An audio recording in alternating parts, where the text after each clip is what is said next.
কেশপুরের পর সিউড়ি, বুধবার ফের কেশপুর নিয়ে উদ্বেগ প্রকাশ করল তৃণমূল তারকা প্রার্থী দেব। বললেন, বিজেপির কেশপুর জেতার জন্য মরিয়া হয়ে গিয়েছে, ওরা যা কিছু করতে পারে। বিজেপির নেতাকর্মীরা খুন করে তৃণমূলকে কাঁধে দোষ চাপাতেও পারে বলে আশঙ্কা করলেন তিনি। পাল্টা দিলেন বিজেপি প্রার্থী হিরণ। তিনি বললেন, বিজেপির মানুষ পাশে আছে, কারো কোনো চিন্তা নেই, অশান্তি তৃণমূলেরাই করছে। ভোটের মৌসুমে রাজ্যের বিভিন্ন প্রান্ত থেকে নিয়মিত অশান্তির খবর প্রকাশ্যে আসছে। পরিস্থিতি আয়ত্তে রাখতে সব রকম চেষ্টা চালাচ্ছে প্রশাসন। এই পরিস্থিতিতে কেশপুর প্রচারে গিয়ে বিস্ফোরক মন্তব্য করলেন দেব। বললেন, বিজেপি মরিয়া হয়ে গিয়েছে জেতার জন্য।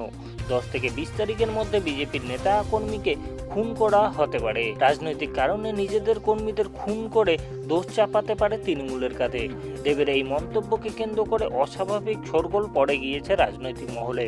বুধবার দেবের সিউড়ি সফরে এই কেশপুরের প্রসঙ্গ উঠে এলো।